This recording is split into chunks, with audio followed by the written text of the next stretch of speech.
Welcome to Talking Buffalo, featuring conversations with guests from around the world of sports, media, pop culture, and all things Buffalo. With your host, Patrick Moran.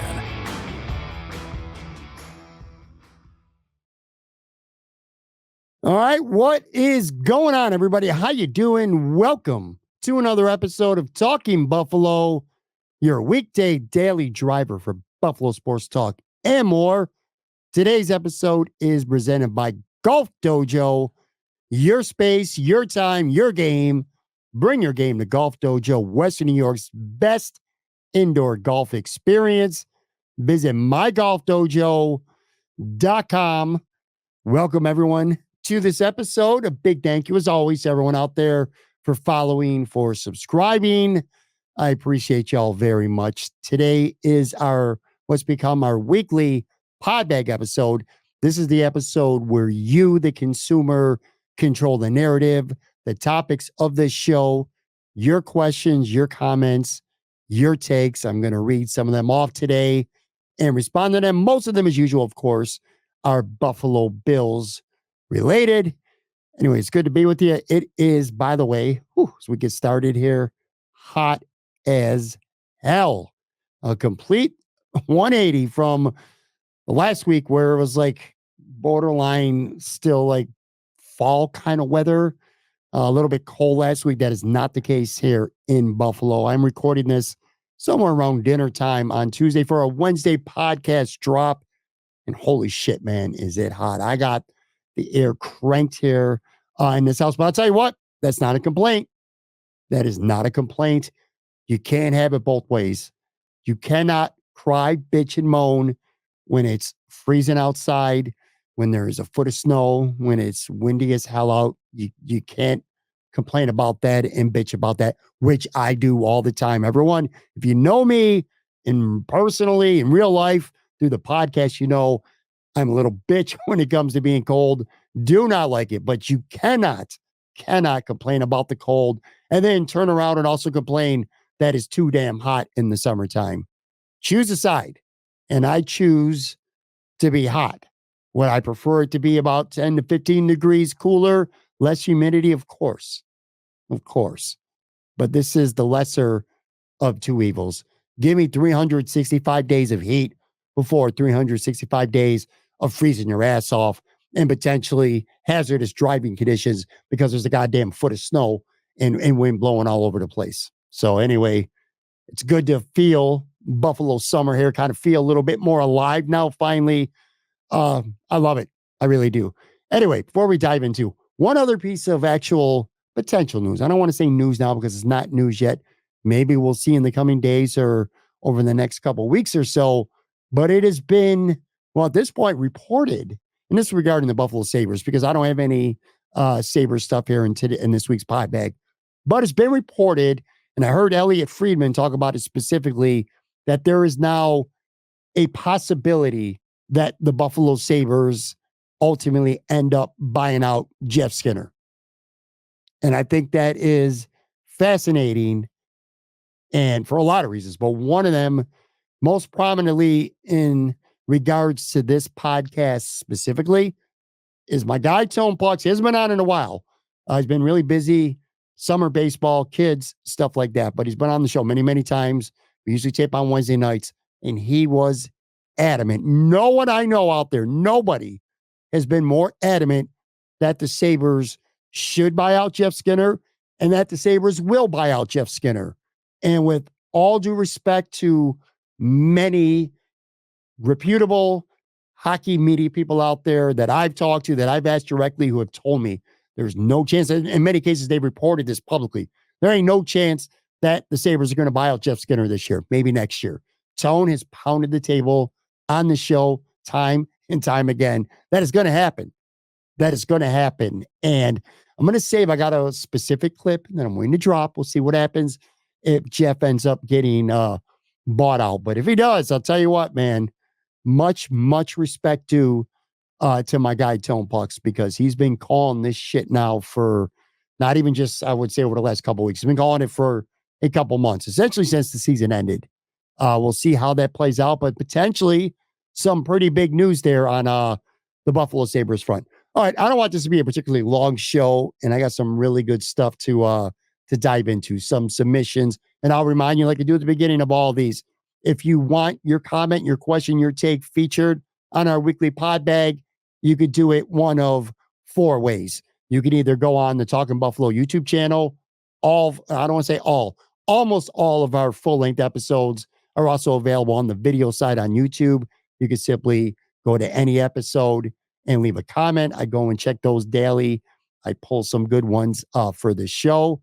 You can also leave a comment on our Talking Buffalo Facebook page. You could tweet directly at me on Twitter, at Patrick Moran TB, Instagram as well. Or you can email the show at talkingbuffalopodcast@gmail.com. Got about 9 or 10 of these that I want to dive into. Again, some really good ones. So without further ado, I generally hate saying that, by the way. Without further ado, can't stand it. People say that shit all the time. It bothers me, but I just said it. So let's dive in. At Kaplan Caps says, as the season nears, what do you consider the Bills' biggest under the radar question mark going into 2024? An area of concern that's maybe not being discussed enough. All right, I like this question. This is a good one.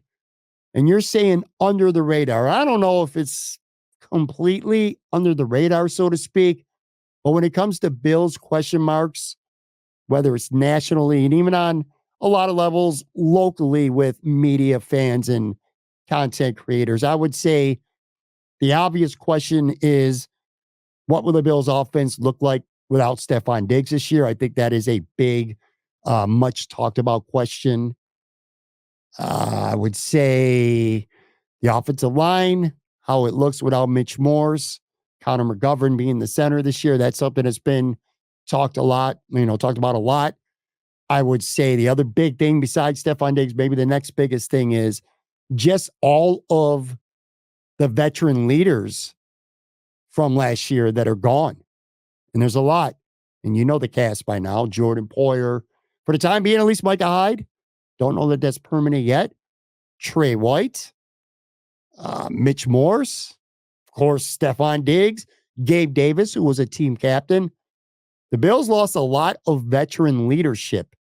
And it's very fair to question who's going to take on the new leadership. And will this team suffer in the short term without having that veteran leadership presence in the locker room? It's a very fair question. I also think it's something that's been discussed a fair amount.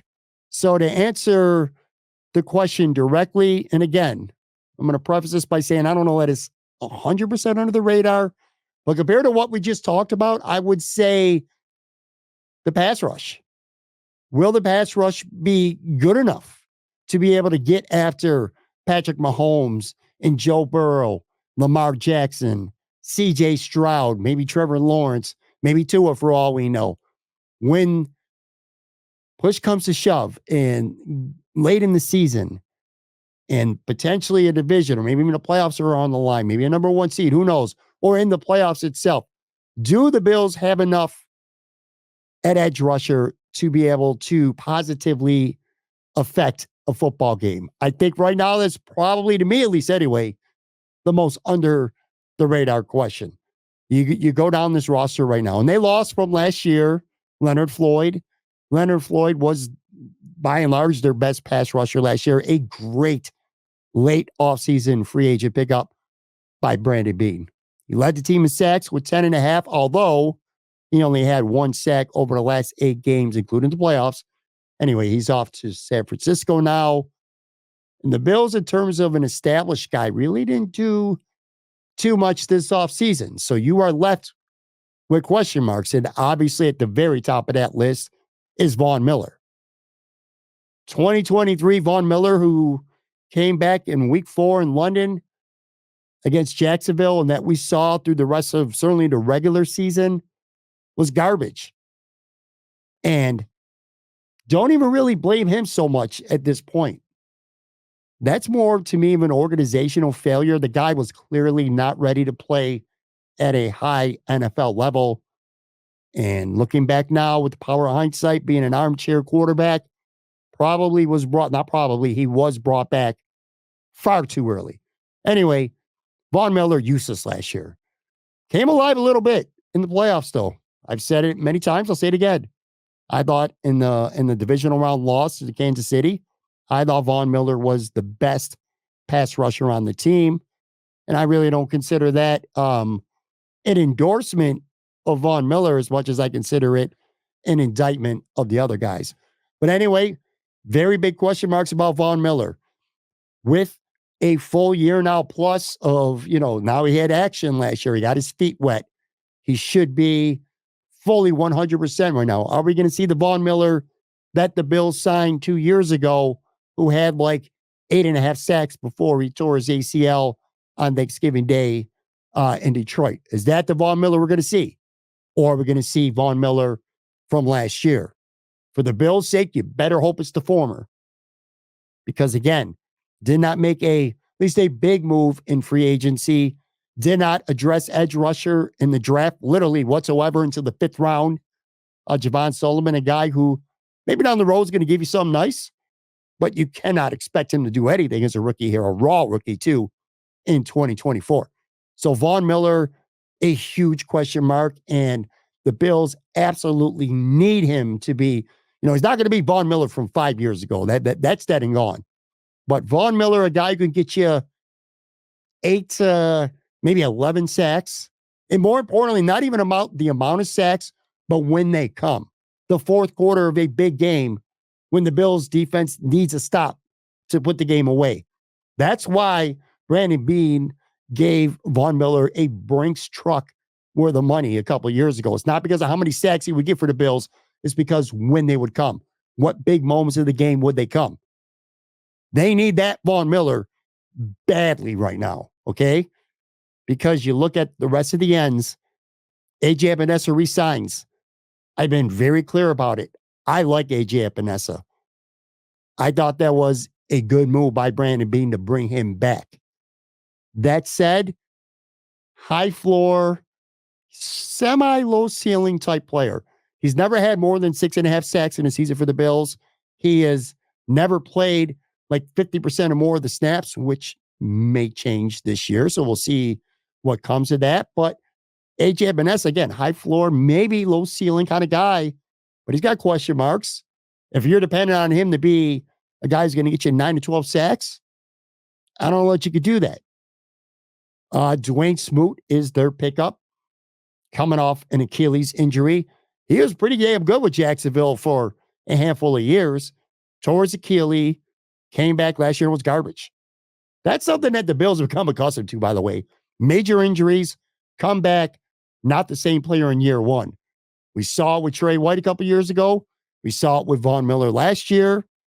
Dwayne Smoot, well, he was with Jacksonville last year. They need him to come back, be 100% healthy, and make a positive impact on this roster. And then the last guy, who to me is the most important one, by far, is Greg Rousseau. Greg Rousseau is a good player, but he's never had more than 8 sacks in a season. Now, he's been in the NFL for 3 years, never had more than 8 sacks. He is a solid player, a good edge setter, a great run defender, can give you something to this point in the pass rush, but he needs to elevate his game very much so. And by the way, this is not a key to, the Buffalo Bills being good in 2024 conversation right now. You asked me an under the radar issue with the Bills, and I'm giving it to you. I think it's edge rusher because there's question marks about Groot. Is Groot ever going to be a double-digit sack guy? Is Groot ever going to be healthy over 17 games? He hasn't missed a lot of games, but he's been playing through a lot of injuries early on in his career. So can he stay healthy? Can he be good? Is A.J. Epinesa going to be anything more than a 6 to 8 sack guy who could play 40 to 45% of the snaps? Is Von Miller completely washed? Very fair question. Is Dwayne Smoot completely washed? Very fair question. Is Casey Toohill going to give you anything at all as a low-key free agent signing? Who knows? But anyway, that is to me something under the radar that I think is going to be critical. Because I'll tell you what, other great teams, they have guys who can get to the quarterback. Regular season games in October, playoff games in January. Chris Jones with Kansas City. And they got a couple other guys as well. The Bengals got Trey Hendrickson. Philly's got multiple guys. San Francisco's got Bosa and Chase Young and others. Houston's got Will Anderson. Now they got Donnell Hunter as well. Two great pass rushers. Miami, when they're healthy, and we'll see what they are this year again. You come back year one, you're not usually the same, but man, Jalen Phillips, Bradley Chubb, pair of pass rushers who, if they're healthy and playing together, can make impacts in meaningful games. Don't know when it comes to the Buffalo Bills if they have that. We'll find out. But to me, that's definitely something that's under the radar. All right, let's stick with Groot here. Next comment or question, I should say. Actually, this is a comment. And then we'll get to a break. But at Sean Kula 11B, a regular commenter on our YouTube. So by the way, thank you very much. Appreciate you, Sean. He says this about Groot. He says, Groot isn't even the best at his position on the team. He's significantly underperformed. That's how I feel. Don't make me right. Besides Vaughn, AJ has the best pass rush, and Groot is average at best at run defense. And for a first-round pick, 5 sacks and setting the edge sometimes doesn't cut it. All right. Well, again, Sean, thank you very much for your take. Appreciate it. I'll say this. Let me start here. Groot is not average in run defense. So to me, that is a completely inaccurate description of Greg Rousseau. You see it on film. You see it. You don't got to be a film guy. You could watch the games just as a fan and see it with the naked eye. He's a really good run defender. Analytics, statistics back that up as well. PFF has him at a 78.3 run grade for last year, which was 14th best out of 122 eligible edge rushers around the league. And by eligible, I mean a defensive end who played at least 20% of his team snaps for the season. So top 14 in the NFL when it comes to run defense. He had an 85.6 overall grade with PFF last year, which again, 16th best out of 122 overall. So completely going to disagree with you there, man. He is in a very, very good, borderline great run defender. He does a lot of things well. One thing I will agree with you, though, with he does need to get to the quarterback and put him to the ground better. Just 5 sacks last season. Like I said, 16 games too. Played hurt, played through a lot of shit. He's done that the last 2 years now. But 5 sacks, I do agree with you. You're a first round pick, 5 sacks, 5th set. I'll get it right. 5 sacks, setting the edge. You need more than that. You need more than that. If Greg Rousseau is going to be a guy who is potentially in line for a very big payday, whether it's with Buffalo, whether it's with somebody else, you're going to need him to have more than 5 sacks. I think he can be that guy, but he hasn't been yet, and he's going to need to be. And then I'll say the other thing too, impact plays. I'd like to see a few more from him. He's been in the league now for 3 years, just 3 forced fumbles and just 1 fumble recovery so far in his career. That said, though, I'm still pretty high on Greg Rousseau. I think he's one of those younger, still ascending players on this football team, which, by the way, I'm going to take a break now. And after that, I know there's a question coming up about the Bills. In fact, it's going to be the next question right after the break. We're going to kind of hit on that. Him being part of a core of players, I think, on this team that are still young and ascending. So quick break. Be right back. More of this week's Podbag.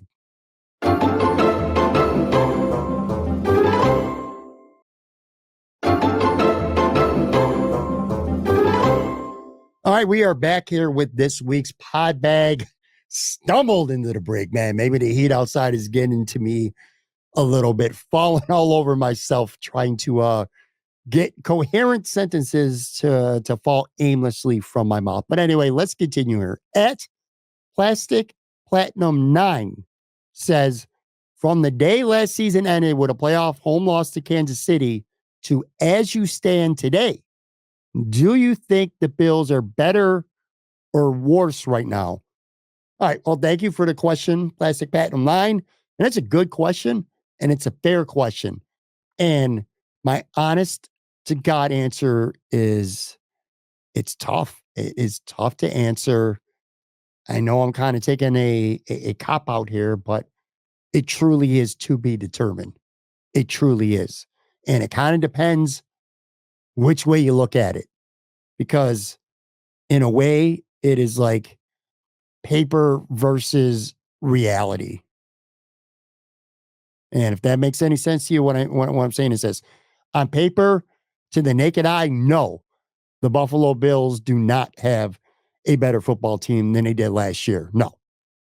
But I think 2024 Dalton Kincaid and Terrell Bernard, Christian Benford, James Cook, Khalil Shakir, Greg Rousseau, who we just talked about, Osiris Torrance, other players on this team as well. I think those are guys who I just listed that are going to be better than the 2023 versions of themselves. Ditto, even though he's old now, for Von Miller, in part because he can't play any worse and give the Bills any less than he did last year. So you look at that young core and then Von Miller, and you got to conclude, you don't have to, but I do, that this is going to be a better football team next year because those young guys, that young core, are going to be better football players. Like what Khalil Shakir did last year might not be anything compared to what he does this year. Dalton Kincaid, the stats might not be all that much dramatically better this year, but Dalton Kincaid, I expect him to be a better, more impactful football player in 2024 than he was in 2023. That makes sense to you. So paper-wise, no, it's not a better football team. They lost a lot of big-name players, and they did not add many notable additions to this team who are going to come in and make at least an instant impact, I think anyway, at all. So in that regards, no. But I think that they got a bunch of young guys who are still climbing the ladder, who are going to be better football players than what we've seen to this point. So that might make the Bills a better football team. And then when it comes to Josh Allen, look, I still think you may see the best version of Josh Allen in 2024. I really feel that way. And with Stefon Diggs gone and all the kind words that Josh has said about Stefon, and to Stefon's credit, a lot of kind words coming his way to Josh as well. He, just last week in Houston, he spoke very, very highly of Josh. Much respect to Stefon. Appreciate him for that. But Josh, he's got a shoulder, he's got a chip on his shoulder. He's got something to prove, man. He's got something to prove.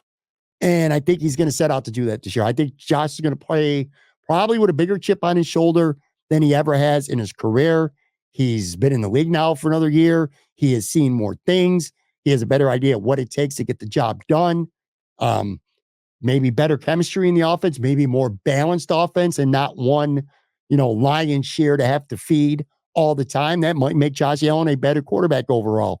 So there's lots of reasons for me to say, even though the Bills on paper might not be as good as they were last year, I could still very realistically and plausibly look at this football team right now and conclude right now as we're talking that this might actually be a better football team, in part because of the subtractions combined with some of the young growth on this football team.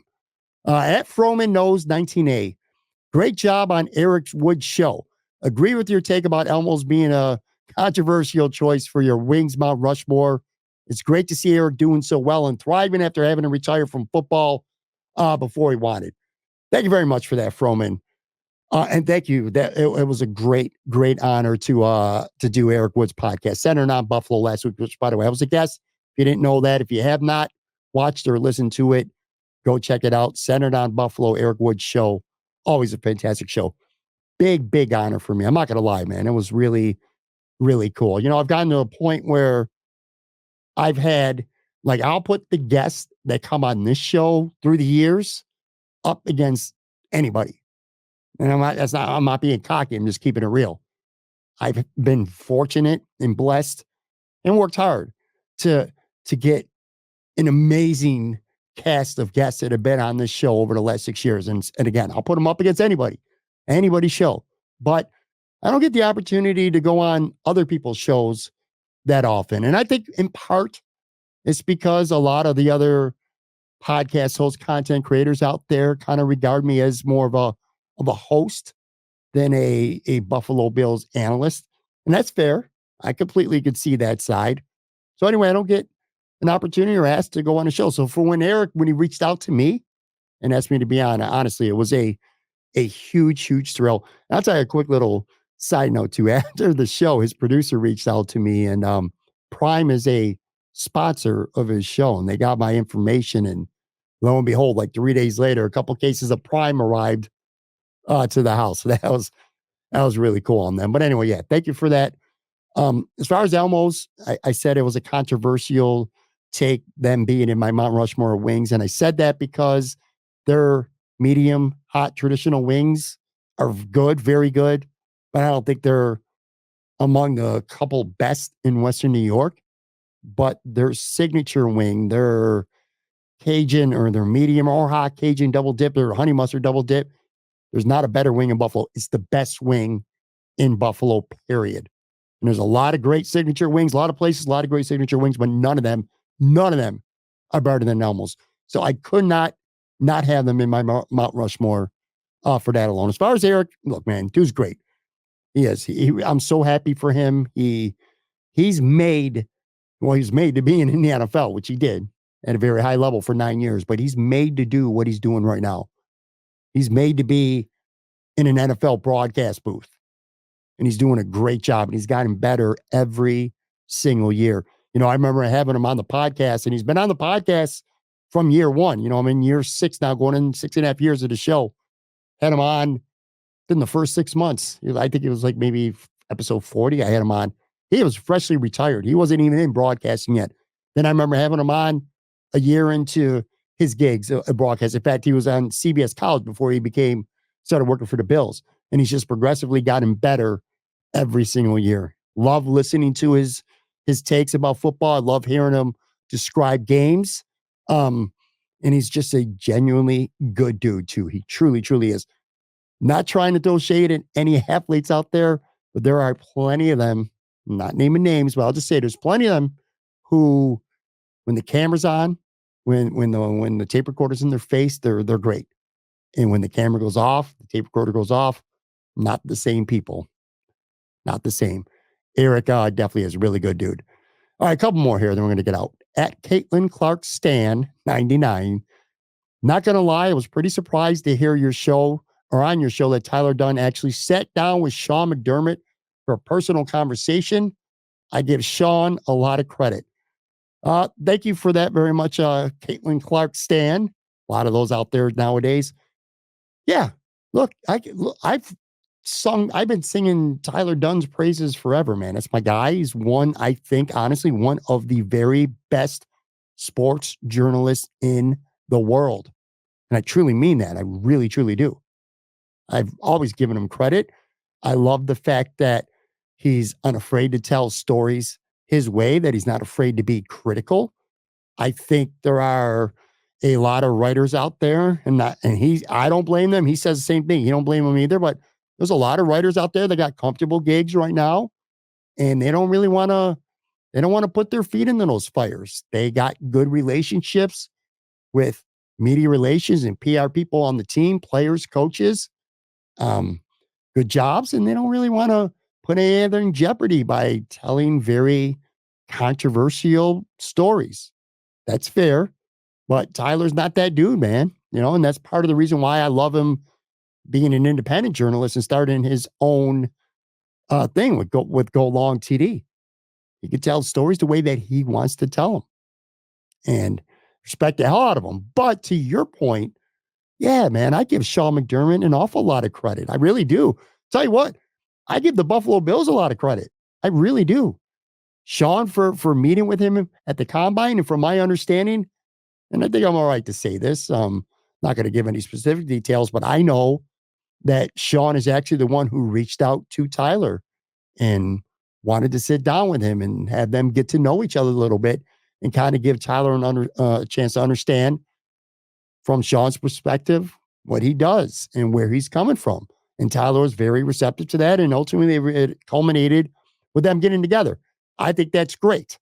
I think it's fantastic that Brandon Beane just sat down with Tyler for like an hour interview. It would have been easy for the Buffalo Bills, no matter how well known Tyler is. At the end of the day, Tyler is an independent journalist who has, for all intents and purposes, what Substack is a blog with paid subscribers. It could be easy, and they didn't credential him, but now he is, and he's covering the team. Like, he's been at press conferences. He said on the show yesterday, he'll be at plenty of Buffalo Bills media events going forward. He's going to be covering the team. We'll be there for a lot. I mean, he's covering the league, but he'll be there covering the Bills. And I give the Bills a hell of a lot of credit because no matter how good Tyler is, again, he's just an independent journalist with his own, for all intents and purposes, a blog. And they could easily say, you know what, we don't have to credential you. And they don't. They don't. They did not have to credential him, and now they are. So given what happened, you know, the nature of what Tyler has written, how it's been perceived by some fans, which again, the Bills could have turned this around. We hate, it would have been easy for them to say, no matter how accurate Tyler's articles end up ultimately being, which they are, the Bills could have said, you know what, we hate this dude. We're turning the fans against him. You know, he's public enemy number one to the fans, yada, yada, yada. We ain't credentialing this dude. We don't have to. He doesn't work for the Buffalo News. He don't work for ESPN. We don't got to credential him, but they are.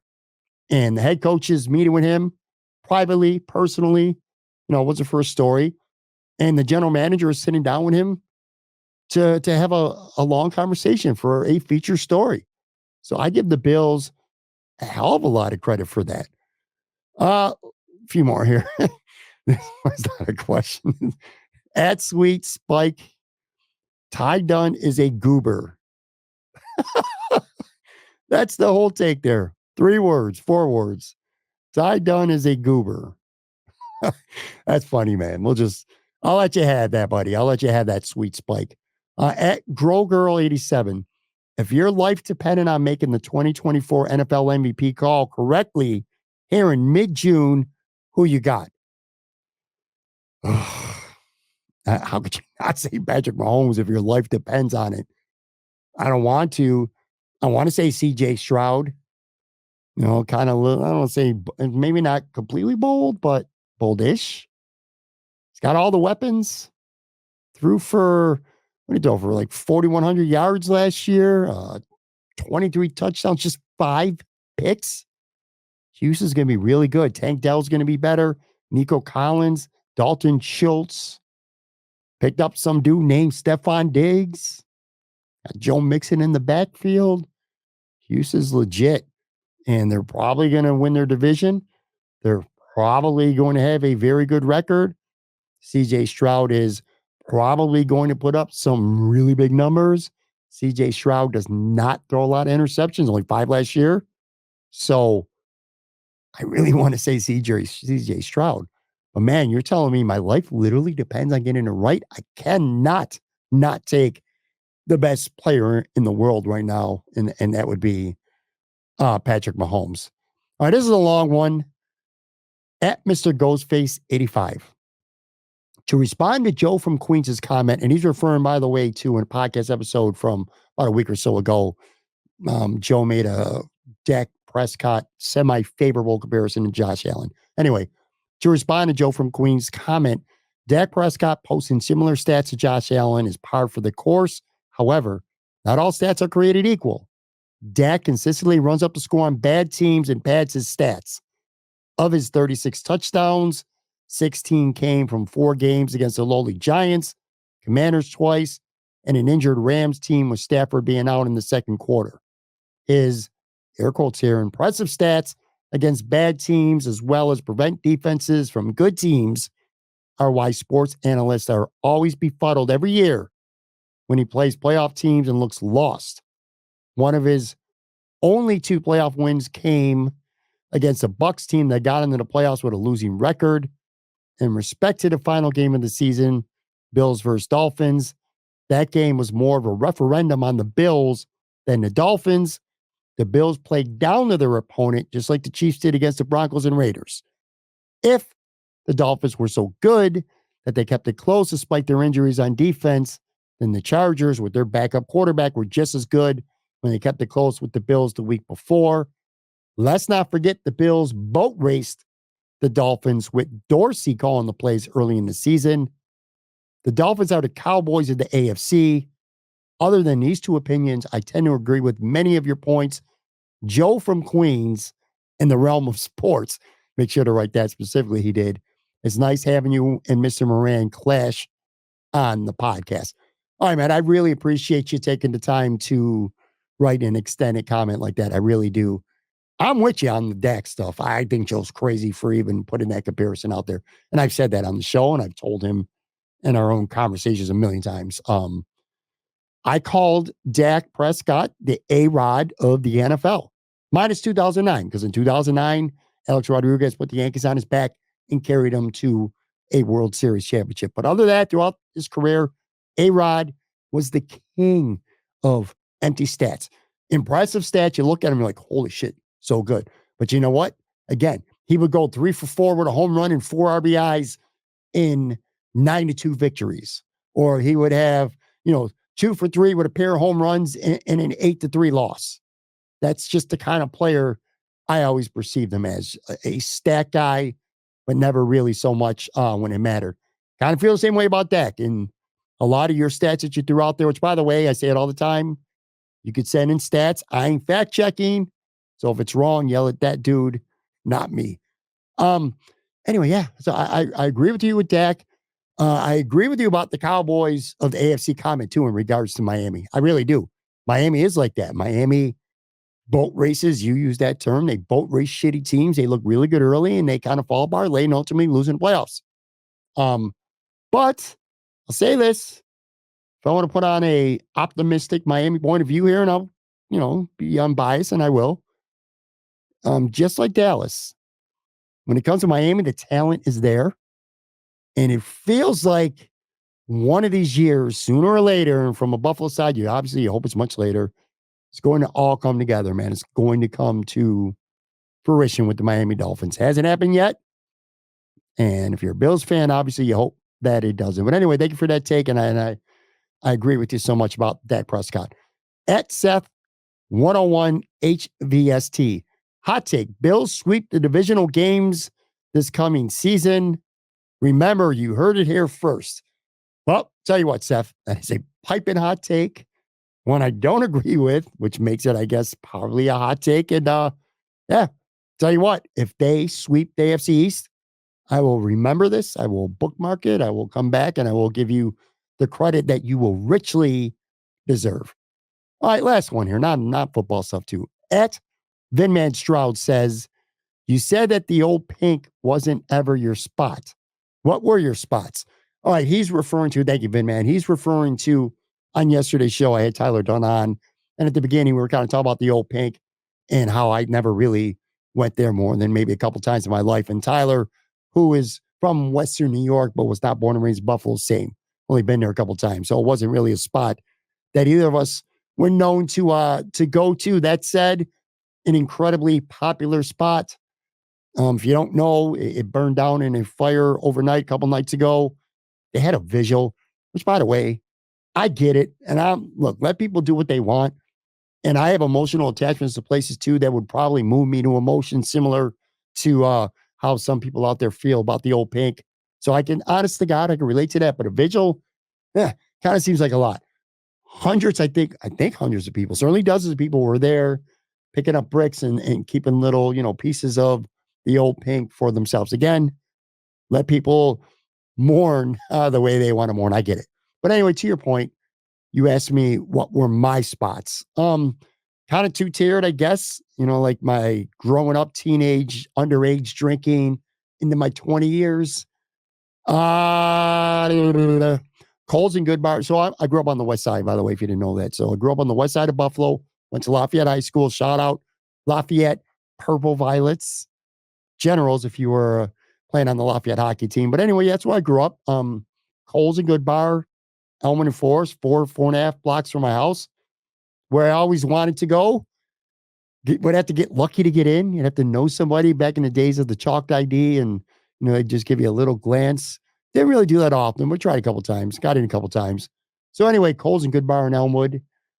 Go up the street a little bit, JP Bull Feathers, which was on Elmwood and Potomac, still there. So is Coles and Goodbar, obviously. JP Bull Feathers, I forgot, can't think off the top of my head. If you know out there, let me know because I can't remember. Maybe White Rabbit or something like that. Something Rabbit. That's what it is now. Same building, no. And then on Elmwood and Bidwell, there were two bars. One of them was called 946, which was No Names. They called it No Names. And then across the street was a couple different bars, but one of them was Razors, and it was owned by Rob Ray, former Buffalo Sabre.